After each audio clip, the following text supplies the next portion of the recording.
A week before my sister's wedding, I learned the real reason my parents wanted me there. Not to plan it but to babysit 10 screaming kids. The same wedding I designed, decorated and paid deposits for. I stood frozen in the hallway as Dad said, "It'll save us money." "Claire doesn't have much going on anyway," Mom laughed. My sister agreed. Their words burned through me like acid, but I smiled because right then I decided to give them exactly what they thought I was. Someone invisible. And when the wedding day came, they finally noticed the one person missing. People always said our family looked perfect from the outside. Sunday dinners, matching sweaters at Christmas, polite smiles in every photo. What they didn't see was who cooked those dinners, who organized those holidays, who made the smiles possible. That was always me, Claire. The dependable one, the fixer, the quiet sister who handled everything so nobody else had to lift a finger. When Megan got engaged, I didn't hesitate. I offered to plan her wedding as my gift. No fee, no conditions. I spent months sketching table layouts, testing color palettes, comparing florals and tasting menus. Every night my living room turned into a studio. Fabric swatches, sample candles, lists of vendors. My parents bragged to their friends about our daughter, the event designer, but they never once offered to help. They just assumed I would handle it because I always did. Still, I told myself it was love. Family love, the kind that expects nothing in return. I wanted the day to be perfect for Megan. She was the golden child, carefree, adored and used to getting her way. I'd grown up cleaning her messes, covering for her missed curfews, her broken promises. When she hugged me after I offered to plan her wedding, she said, "You always know how to make things beautiful, Claire." I didn't realize then she meant useful. The week before the wedding, Asheville bloomed with early spring. The sky was soft blue, the air smelled like rain and lilacs. I drove across town every morning, coordinating deliveries at the park venue. I didn't mind the work. It was exhausting but satisfying, until that night. I came home early and heard them in the living room. My father's voice was calm, practical, like he was discussing the weather. "No need to hire a sitter. Claire can handle the kids." I remember the sound of my mother's agreement, the soft chime of her laugh. Megan's voice followed, bright and careless. "Yeah, she's good with kids. She won't mind." They had planned it all. 12 kids from family, friends, cousins, coworkers. A whole daycare disguised as a wedding reception. I leaned against the wall, heart pounding, hearing my own name tossed around like it belonged to a service, not a person. I wanted to walk in to confront them, but I didn't. Instead, I crept upstairs, opened my wedding binder, and stared at every note I'd written in neat cursive. Color codes, timelines, vendor deposits paid under my name. For the first time, all that order looked like a cage. That night, something shifted.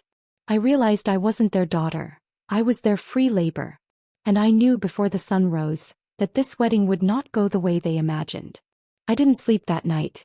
I lay there, staring at the ceiling fan, its blades slicing through the dark, each turn cutting deeper into my thoughts.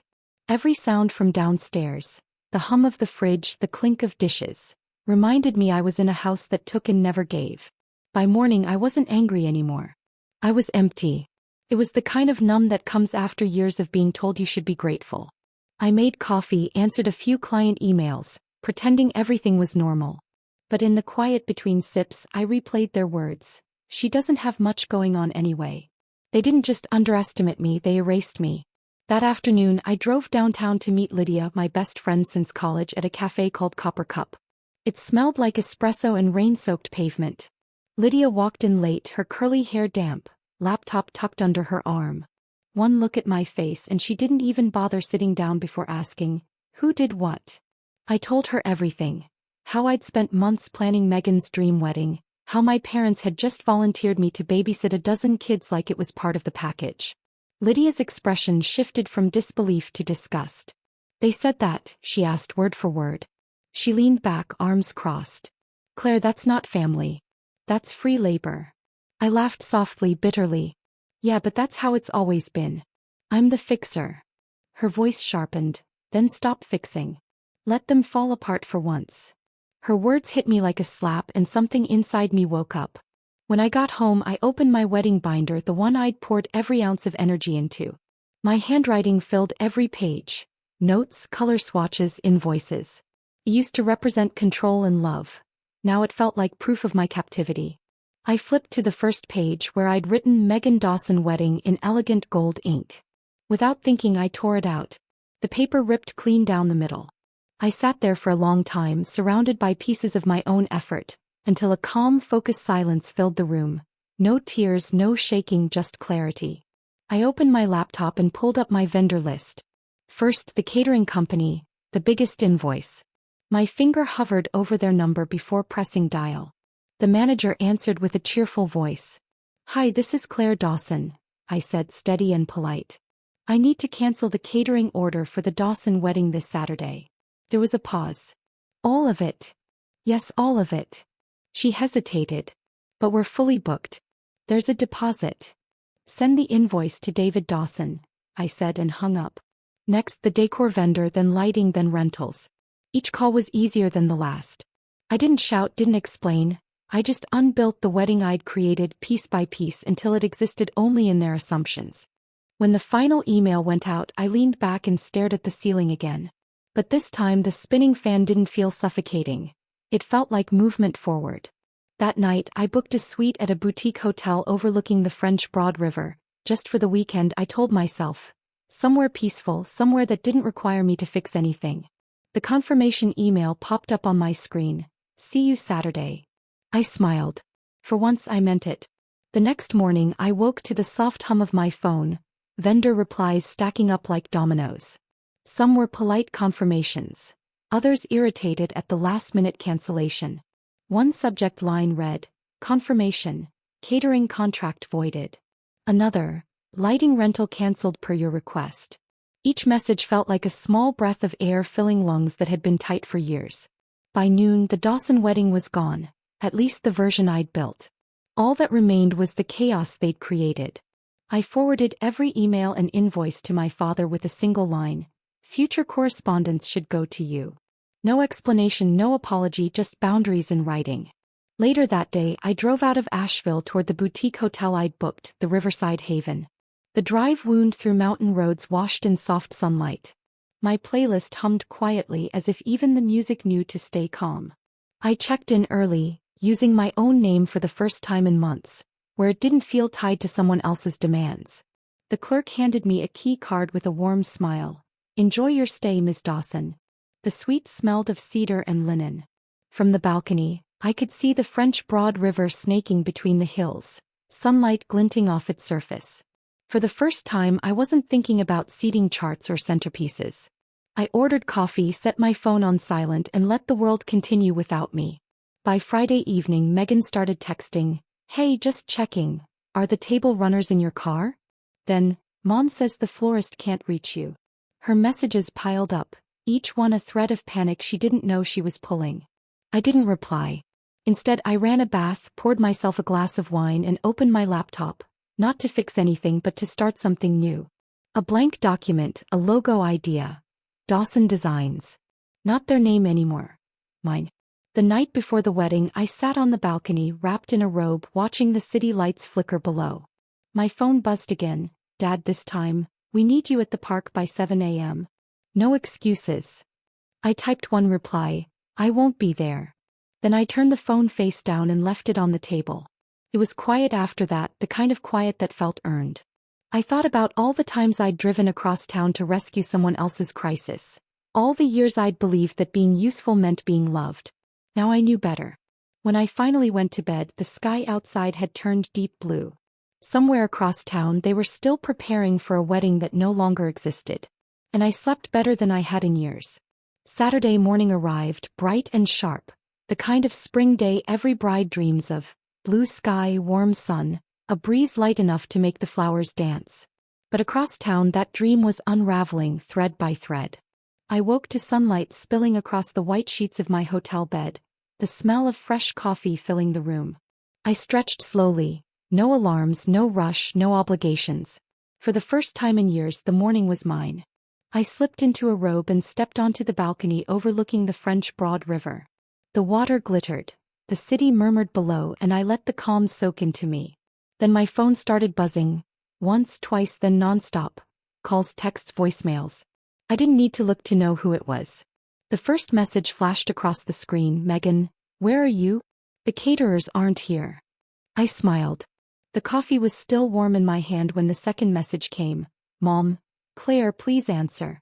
Something's gone wrong. Then Dad, get to the park now.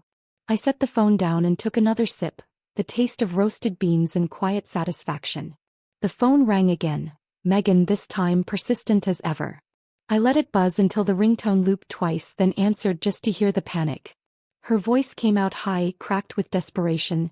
Claire, where are you? The tables are bare, the food's not coming, and there are kids. So many kids running around. No one knows what to do. I leaned against the balcony railing, eyes on the river. Sounds like a mess, Claire, I said softly. This isn't funny, she snapped. You were supposed to be here. We can't fix this without you. Funny, I said, my voice steady. That's exactly what you said about me a week ago, that you could handle everything. Her breath hitched. You can't just walk away. It's my wedding. And it was my work, I said. But you didn't seem to care about that.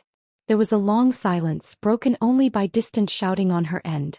Someone yelling about napkins, a child crying, maybe a guest arguing. I could picture it perfectly, the chaos blooming where my order used to be. Then Megan's voice cracked again.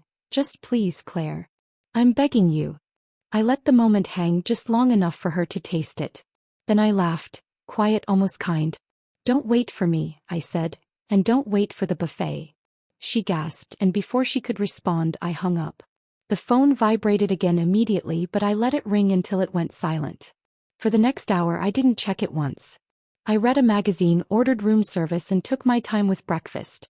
The world outside could spin however it wanted. I wasn't part of that storm anymore. By noon the messages poured in. Lydia texted first. Are you seeing what's happening online? Followed by a photo. A candid from a guest's Instagram story. Rows of empty tables, wilted flowers, and a group of restless kids tearing through the park in formal clothes. The caption read, "When your planner quits on the wedding day, #chaos." I laughed out loud, not cruelly, just in disbelief at how poetic it all was. Then another text came from Pamela, one of my mother's friends. Claire, I don't blame you one bit. They took advantage for too long. Everyone's talking. David's furious, Megan's crying, Linda is pretending she's sick. Total disaster.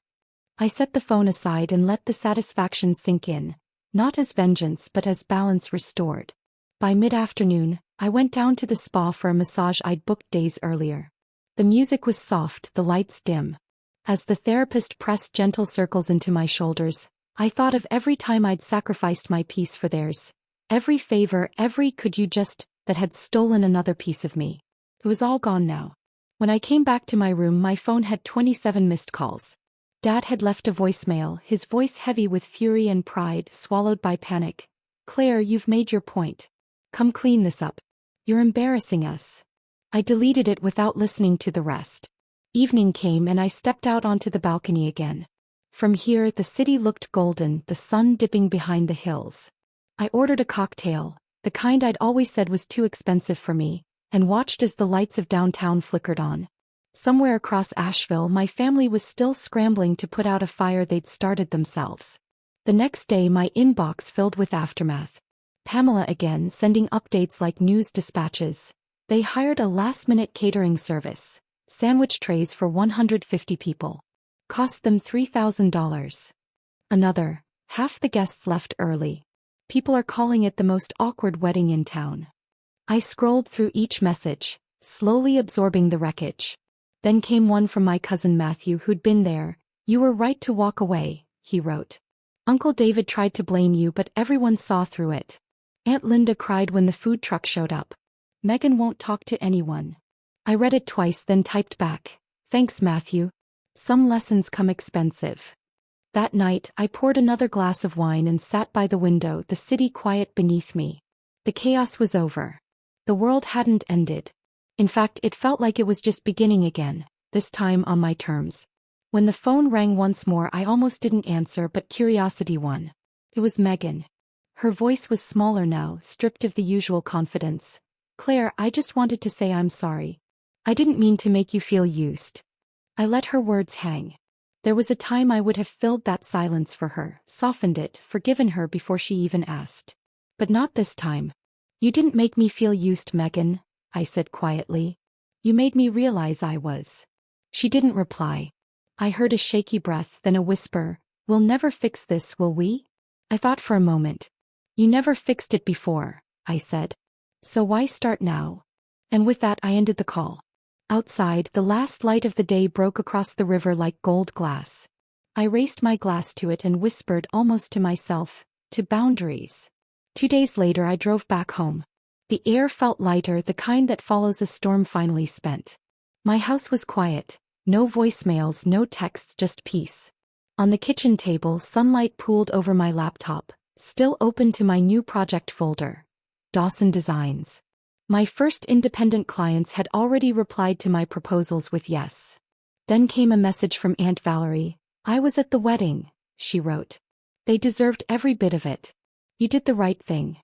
Her words landed soft but steady like a hand on my shoulder. I opened social media out of curiosity. Photos from the wedding were everywhere. Empty tables, kids in stained suits, guests leaving before the cake was cut. The caption said, "Enough disaster. Mismanaged. No food." None of them mentioned my name. For once, the chaos didn't belong to me. That night, I poured tea and stood by the window watching the street lights blink on. Somewhere across town, my parents were probably arguing about who to blame. Megan was likely crying into her untouched wedding album. I didn't feel guilt. I felt clarity.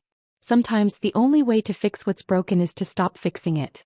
A week later, I stood in my new office downtown, sunlight spilling through big glass windows, sketches pinned on the wall, my name printed on the door. Claire Dawson, event designer. My phone buzzed with a text from Lydia. "Told you they'd learn the hard way." I smiled, sipping my coffee. Maybe they finally did. Family doesn't mean servitude. Sometimes walking away is the loudest way to say, enough. If you've ever had to draw a line with your own family, tell me in the comments below. Hit like, share this story, and subscribe for more true stories of quiet revenge and self-respect. This is Warth Stories signing off.